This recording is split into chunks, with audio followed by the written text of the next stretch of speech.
오늘 우리에게 주시는 하나님의 말씀은 잠언 4장 1절부터 9절까지의 말씀입니다.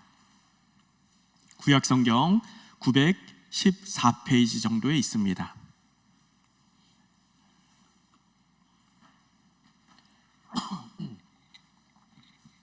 잠언 4장 1절부터 9절까지의 말씀을 우리 교독으로 읽도록 하겠습니다. 아들들아, 아비의 훈계를 들으며 명철을 얻기에 주의하라.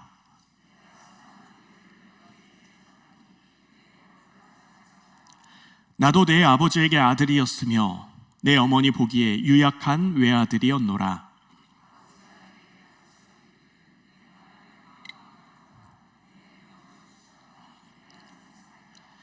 지혜를 얻으며 명철을 얻으라.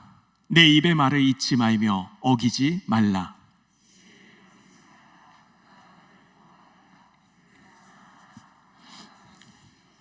지혜가 제일이니 지혜를 얻으라. 내가 얻은 모든 것을 가지고 명철을 얻을지니라.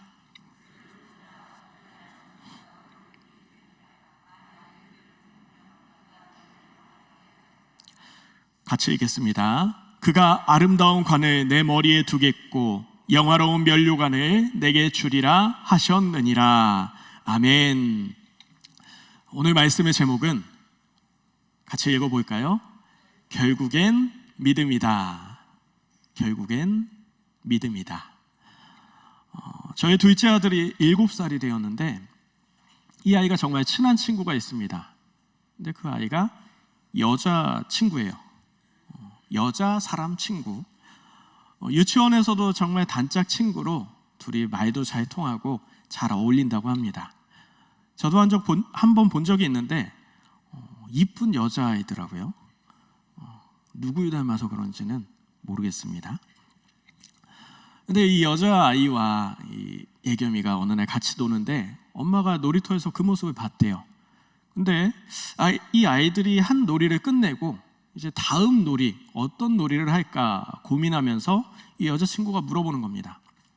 예겸아, 우리 다음에 어떤 놀이 할까? 그네 타기 할까? 아니면 시소 타기? 아니면 술래잡기 할까? 뭐 이렇게 물어봤습니다. 그랬더니 예겸이가 너 좋은 거? 이해를 못 하셨어요? 너 좋은 거. 그러니까 여자친구가 좋은 거 하자라고 했다는 거죠. 그때 듣고 있던 엄마가 심쿵했다고 합니다. 그리고 여자친구 아이는 까르르르르르 이렇게 웃었대요. 기분이 좋았다는 거죠. 그리고 어떤 날은 예겸이가 이렇게 묻더라고요. 아빠, 나도 목사해야 되는 거야?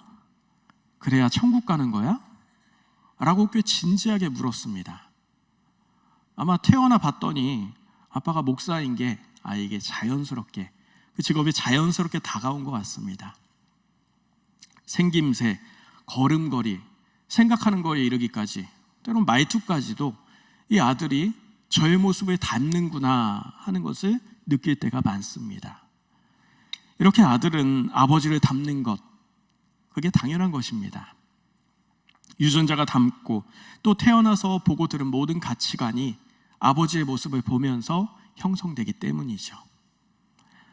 아버지 없이 태어나는 사람은 없습니다. 내 아버지, 그리고 그 아버지의 아버지, 그렇게 대대로 유전자는 대물림되고 가풍도 이어지게 됩니다. 오늘 잠언 4장 4절에 보면 아버지는 내게 이렇게 가르치셨다. 다윗은 솔로몬에게 그렇게 가르치고 있는 겁니다. 그 가르침의 내용에 대해서 내 말을 내 마음에 간직하고 내 명령을 지켜라. 내가 잘 살 것이다. 말씀만 들어서는 이 다윗이 솔로몬에게 단순히 너 내 말에 복종해, 내 말만 따러, 이렇게 보일 수도 있습니다. 하지만 여기서 다윗이 말하는 내 말은 내 말이 아니죠. 하나님의 말씀입니다. 다윗은 이렇게 솔로몬에게 하나님의 말씀을 가르치셨고 강조하였습니다. 이어지는 말씀 5절에 보면 지혜를 얻고 명철을 얻어라. 내가 친히 하는 말을 잊지 말고 어기지 말아라. 다윗이 하는 말은 모두 하나님의 말씀이었고 배웠고 그 말씀을 꼭 지키고 기억하기를 그 사랑하는 아들 솔로몬에게 가르쳤습니다. 그러나 하나님의 보호하심이 천대까지 이어진 가문이지만 아버지와 아들이 똑같이 죄를 짓습니다. 다윗이 65세쯤 되었을 때에 그의 군대 장관 요압을 부르더니 이러한 일을 시키는 겁니다. 요압 장군, 우리 이스라엘 백성의 온 민족의 인구수를 조사해 오십시오. 인구수를 조사하라는 겁니다. 사실 인구수 조사하면은 나쁜 일은 없습니다. 뭐냐? 인구수를 조사하는 것은 통계를 의미하는 것이고 앞으로 우리 인구 가운데에 어떤 일이 발생하겠구나 혹은 어떤 일을 준비해야 되겠구나 정책을 만들어갈 수 있는 게 인구조사입니다. 민수기 말씀을 봐도 하나님께서 모세에게 2번이나 인구조사를 시키는 모습을 볼 수 있습니다. 그러나 다윗의 인구조사가 죄가 된 이유는 그 인구조사의 목적 때문입니다. 다윗은 하나님을 의지하지 않고 자신의 인구, 그러니까 군사력을 파악함으로 자기의 힘과 능력을 가늠해 보고자 했습니다. 즉, 내가 얼마나 잘났는지, 내가 얼마나 힘이 있는지, 얼마나 능력이 있는지 그것을 알아보고자 했다는 겁니다. 이 모습이 하나님 보시기에 죄악이었고 이 일로 인해서 결국 이스라엘 백성 중에 7만 명이 하루아침에 병으로 죽게 됩니다. 그의 아들 솔로몬도 비슷한 죄를 저지릅니다. 하나님께서는 신명기 17장 16절에 왕은 병마를 많이 두지 말아라 분명하게 말씀하셨습니다. 병마를 아예 두지 말라는 게 아니라 많이 두지 말아라. 많이 두지 말아라. 전쟁은 하나님의 손에 달린 것인데 인간이 내 힘으로 내 능력으로 할 수 있다 그런 교만을 경계하시기 위해 병마를 많이 두지 말아라 그렇게 말씀하신 겁니다. 그런데 솔로몬은 하나님의 말씀을 듣지 않고 병거와 병마를 많이 모읍니다. 고대 시대에 인구도 적고 물자도 부족해서 이 병마를 많이 두는 게 쉽지 않은 일이었습니다. 그런데 성경에는 솔로몬이 병거는 1,400대, 마병이 12,000명이었다고 합니다. 그런데 더 어마무시한 것은 이 솔로몬의 마국간이 4,000개가 있었다고 성경은 증언하고 있습니다. 그리고 라이프 성경사전이란 그 책을 보면은 약 450마리의 말을 수용할 수 있는 마국간의 터가 무깃도, 이스라엘의 한 지역의 무깃도에서 발견되었다고 합니다. 그러면 조금 더 해석해 보자면은 450마리의 말을 수용할 수 있는 마국간에 4,000개 만들었다 하면은 몇 마리의 말을 수용할 수 있습니까? 180만 마리의 말을 수용할 수 있었다는 겁니다. 그러니까 늘릴 수 있는 만큼 최선을 다해 병마를 늘린 것이 솔로몬이라는 것이죠. 하나님은 구약의 전쟁 속에 최소한의 병력으로 이스라엘 승리할 수 있도록 만들어 주셨습니다. 그리고 모든 영광은 하나님께 올려드릴 수 있도록 하나님이 교만치 않도록 꾸준히 관리하시고 사랑으로 지키셨다는 겁니다. 그런데 솔로몬은 병마를 모으고 또 모았습니다. 지금 우리도 소유를 넘어서 그 어떤 것에 집착하고 있진 않았습니까? 솔로몬은 내가 최고가 될 거야, 내가 더 대단해질 거야 하는 교만의 죄를 범하고 있었다는 겁니다. 성경에 아버지와 아들이 똑같이 실수를 하는 장면이 또 등장하는데 아브라함과 이삭입니다. 아브라함은 그 흉년 때에 살기 위해서 애굽이라는 지역으로 갑니다. 그런데 그때 그의 아내 사라에 대해서 사람들에게 누이라고 소개를 하죠. 자신의 아내를 위해서 사랑하는 예쁜 아내를 누이라고 속였다는 겁니다. 엄밀히 말하면 남자 망신 다 시킨 겁니다. 믿음의 조상이 아니라 남자 망신 시킨 조상. 우리 중에 그 누구라도 아내분에게 누이라고 말한 적 있으신가요? 그런 분 없으시잖아요. 그런데 이런 믿음의 조상 아브라함이 말도 안 되는 실수를 저질렀을 때 하나님은 보다 못해 친히 나서서 그 일을 해결해 주시고 가정을 지키십니다. 그런데 이런 일이 성경의 가장 아름다운 러브 스토리로 기록되는 이삭과 리브가 사이에서도 벌어졌다는 겁니다. 일부 다처제의 문화 속에서 그냥 리브가만을 사랑하고 리브가만을 위해서 살아갔던 이삭, 그런데 아브라함과 같은 그런 일을 저지릅니다. 창세기 26장에 이삭이 흉년 때문에 그랄 지방으로 갔을 때 그곳 사람들이 리브가에 대해 묻는 겁니다. 정말 이쁜데 누구세요? 했더니 그럴 때 남자라면 어떻게 해야 되죠? 제 안사람입니다 라고 소개를 하면 되잖아요. 그런데 제 누이입니다 라고 속였다는 겁니다. 그리고 성경은 그 이유에 대해서 리브가가 이뻐서 이 그랄 지역 사람들이 이삭을 죽이고 리브가를 빼앗아 갈까, 그게 두려워서 속였다. 말도 안 되는 일이죠. 그런데 재밌는 것은 이 이삭은 아브라함이 사라를 누이라고 속일 때 그 모습을 못 봤습니다. 아직 태어나기도 전에 있었던 일이에요. 그런데 똑같은 일을 저지릅니다. 아브라함이 그 아내 사라를 누이라고 속인 것이 2번인데 애굽에서 1번, 또 그랄 지방에서 1번입니다. 사실 우리가 살면서 한 번은 실수할 수 있죠. 한 번은 어찌어찌 하다가 실수했다, 미안해 하면은 피차간에 그럴 수도 있지. 2번이 되면 어떤가요? 이건 말도 안 되는 일입니다. 사라에게 있어서 이것은 충격이었고 트라우마로 남습니다. 1번도 아니고 2번이나 남편이 자신을 지켜주지 않았다는 겁니다. 우리 엄마들 어떤가요? 젊은 시절에 남편이 정말 잘못한 일 그냥 잊어지시나요? 아니면 두고두고 곱씹으면서 자녀들에게 야, 글쎄 네 아빠가 젊은 시절에 그랬어 말하시나요? 이삭은 아브라함의 아들로 태어나서 그 유전자를 닮았고 또 아브라함의 기회주의적인 가치관을 배웠고, 그리고 잊을만 하면 엄마 사라가 이삭아 글쎄 네 아빠가 이 이야기를 들었다는 겁니다. 이삭도 어느 순간 그 아버지를 닮아 있습니다. 어떤 분은 그럼 이렇게 질문할 겁니다. 그럼 저는 어떡하죠? 저희 집은 믿음의 집도 아니고요, 저희 아빠는, 저희 엄마는 술 취해서 난동 부리고 그렇게 괴롭혔고 가족을 힘들게 했어요. 그런 악한 피, 그런 더러운 피가 제 안에 흐르고 있습니다. 이 악의 대물림이 계속해서 이어지면 어떡하죠? 그런 이야기를 하실 수도 있습니다. 그것은 기유입니다. 고린도후서 6장 18절에 나는 너희의 아버지가 되고 너희는 내게 자녀가 되리니.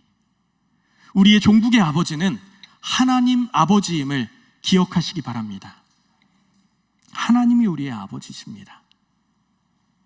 내가 받은 대물림이 이어져야 할 것인지 아니면 여기서 끊어야 할 것인지 우리는 분별해야 합니다. 개그맨 중에 이모 씨는 어머니가 신내림 받은 무당이라고 합니다. 어느 날 이 어린 이모 씨가 엄마가 보고 싶어서 그 무당이 있는 곳으로 갔는데 그날 마침 어머니가 작두 타는 일을 준비하고 있었다고 합니다. 어린아이 입장에서 행여 엄마의 발이 작두에 베이지 않을까, 그게 걱정이 되어서 어린 아들이 엄마의 발에 양말을 신겨줍니다. 이걸 막을 수는 없으니까 적어도 자신이 할 수 있는 양말이라도 신겨주면서 그렇게 그 마음을 표현했던 것이죠. 그런데 이때 엄마가 어린 이 이모 씨에게 귓속말로 이렇게 얘기했다고 합니다. 작두의 모양은 하고 있는데 날은 없으니까 괜찮아. 베이지 않으니까 괜찮아. 자신의 아내를 걱정하는 아들을 위해서 그 영업 비밀을 아이에게 말한 것이지요. 그 순간에 이 여인은 무당이 아니라 한 아들의 엄마였다는 겁니다. 그 자신도 알고 있던 거죠. 이것은 거짓이다. 이것은 속이는 것이다. 신내림 받은 그 분들이 자녀에게 바라는 공통적인 사항이 있는데, 그건 바로 내가 받은 이 귀신이, 나에게 있는 귀신이 내 자녀에게만은 가지 않기를, 그것을 그렇게 바란다고 합니다. 아무리 할 짓이 없어도 누군가의 불안을 이용해서 그것을 벌어먹는 일은, 그런 일은 내 자녀가 하지 않기 원하는 마음, 자신은 그 일을 하면서 자신도 끊지 못한 그 일을 자녀가 끊기를 바란다는 것은 어리석은 일입니다.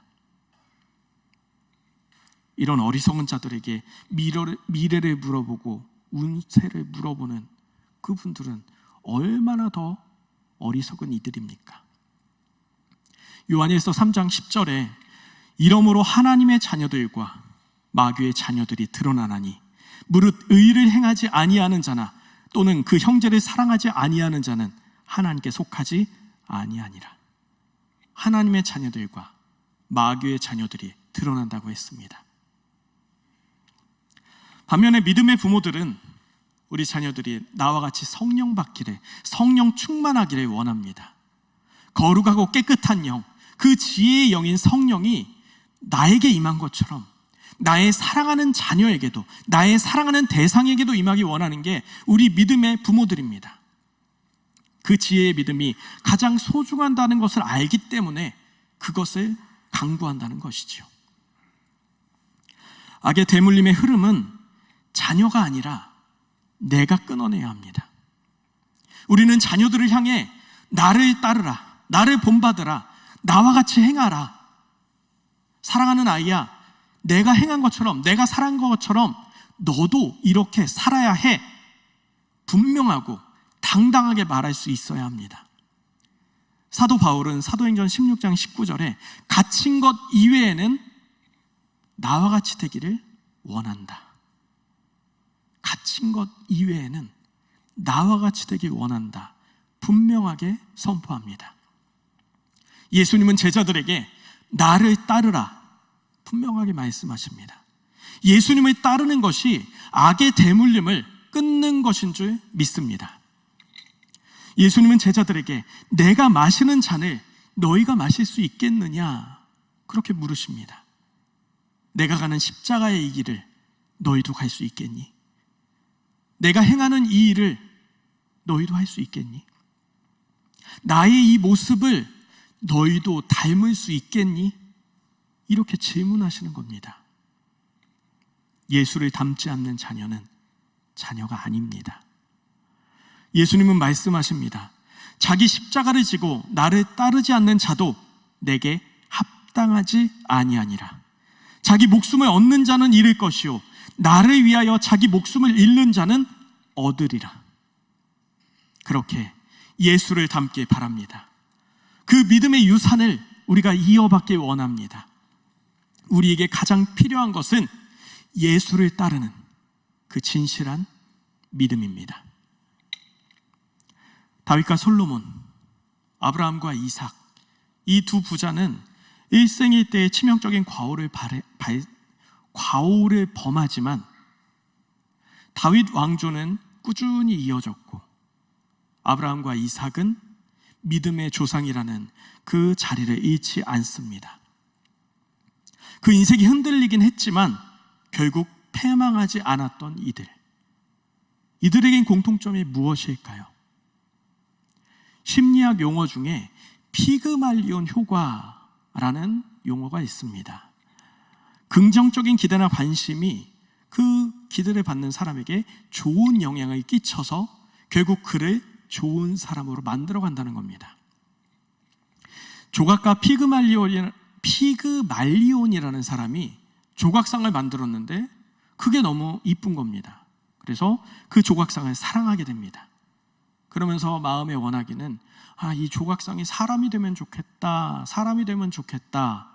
그랬더니 사람이 되었습니다. 그러한 그리스 로마 신화를 바탕으로 한 이야기인데요. 내가 누구에게 좋은 사람이고 또 사랑해 라고 이렇게 계속해서 표현한다면 너는 좋은 사람이야, 내가 너를 사랑해, 넌 소중한 사람이야, 이렇게 계속해서 그 긍정의 말을 하고 사랑의 말을 하면은 이 받는 사람은 그 기대에 부응하려고 노력을 하게 되고 결국에 좋은 사람으로 세워진다는 겁니다. 아들의 뇌라는 책에서 저자 곽윤정 씨는 아들 양육에 있어서 가장 필요한 것은 이 피그말리온 효과처럼 엄마가 아들을 좋은 사람으로 믿어주고 그리고 변치 않는 사랑을 주일 때 이 아들이 살아가면서 어떠한 어려운 환경이나 환난을 만날지라도 자기 자신을 포기하지 않고 더 좋은 사람이 되려고 노력한다는 겁니다. 우리에게도 그 믿음이 있어야 합니다. 우리가 살아가면서 실수를 합니다. 때론 죄를 짓습니다. 사람들은 모두 손가락질할 만한 악한 일을 행할 때도 있습니다. 그러나 하나님은 변함없이, 하나님은 변치 않으시고 우리를 사랑하시는 분이란 사실을 우리가 기억하시기 바랍니다. 우리는 그 믿음이 있어야 합니다. 세상 모두가 나에게 등 돌릴지라도 하나님은 나에게 등 돌리지 않는 분, 나를 사랑하시는 분, 나를 위해 독생자를 주시기까지 나를 변함없이 사랑하시는 분, 그 하나님의 사랑을 받는 자가 나다. 그 믿음, 그 확신을 우리는 잊지 말아야 합니다. 오늘 말씀 3절에 솔로몬은 나도 내 아버지에겐 아들이었고 내 어머니 앞에서도 하나뿐인 귀여운 자식이었다 라고 말씀합니다. 여기서 하나뿐인 귀여운 자식이라는 표현은 자기가 외아들이라는 표현이 아니라 마치 외아들인 것처럼 사랑을 받았다라는 의미입니다. 이렇게 솔로몬은 아버지와 어머니에게 사랑을 받았고 믿음을 받았습니다. 나아가 하나님께도 사랑받는 아들이었습니다. 하나님께서 다윗의 범죄함을 통해서 얻은 첫 번째 아들을 죽인 것, 그게 미안하셨을까요? 아니면은 침상이 젖도록 회개하는 다윗의 모습을 보고 마음이 풀리셨던 것일까요? 이후에 낳은 솔로몬, 그 아들에 대해서 일명 여디디아라고 불렀는데, 이렇게 불린 것은 하나님께서 나단 선지자를 보내어서 그 솔로몬의 이름을 여디디아다라고 말씀하셨기 때문입니다. 이 여디디아라는 말은 여호와께서 사랑하신다는 뜻입니다. 이렇듯 솔로몬은 하나님께 사랑받는, 그리고 아빠와 엄마에게 변함없이 사랑받는, 믿음을 받는 아들이었다는 겁니다. 또한 솔로몬은 장자도 아닌데 왕위를 계승받았습니다. 왕궁에서 극심한 왕위 쟁탈전 속에서도 아버지와 어머니의 사랑, 그리고 하나님의 사랑을 통하여서 그는 왕이 될 수 있었습니다. 솔로몬은 아버지와 어머니의 사랑, 하나님의 사랑을 받는 아들이었습니다. 그리고 그는 매우 지혜롭고 명철한 사람으로 이스라엘의 역사상 가장 최고의 번영, 그 물질적인 번영을 이루는 왕국을 이룹니다. 그리고 40여 년간 그 나라를 통치하게 되죠. 그의 지혜는 동방이나 애굽의 현자들보다 더 위대했다고 알려지며 그는 3,000여 개의 잠언과 1,000개의 노래를 짓기도 합니다. 그리고 아가서, 잠언, 전도서, 시편 등의 저자이기도 합니다. 모세오경에 모세 그 이후 제일 많은 구약 성경을 기록한 게 솔로몬이라는 것이죠. 우리가 가정에서 자녀를 양육할 때 삶의 어려움 속에서 우리에게 가장 필요한 것은 어느 순간에도 변함없이 하나님을 아는 지혜, 믿음입니다. 두 믿음의 가정은 인생의 과오도 있었지만 하나님의 지혜의 말씀을 대대로 가르쳤고 그 믿음을 잃지 않았습니다. 9절 말씀은 그 지혜의 믿음을 지킨 자들에게 주어지는 보상에 대해 이야기하고 있습니다. 그 지혜가 아름다운 화관을 너희 머리에 씌워주고 영광스러운 면류관을 너희에게 씌워줄 것이다. 여기 아름다운 화관은 아름다운 인생을 의미합니다. 근데 사실 우리가 인생을 살아가며 느끼지만 아름다운 인생을 산다? 그게 결코 쉬운 일이 아닙니다. 그런데 하나님은 그것을 머리에 두겠다라고 하십니다. 여기 머리에 두겠다라는 히브리어는 나탄이라는 단어인데 만들다라는 의미가 있습니다.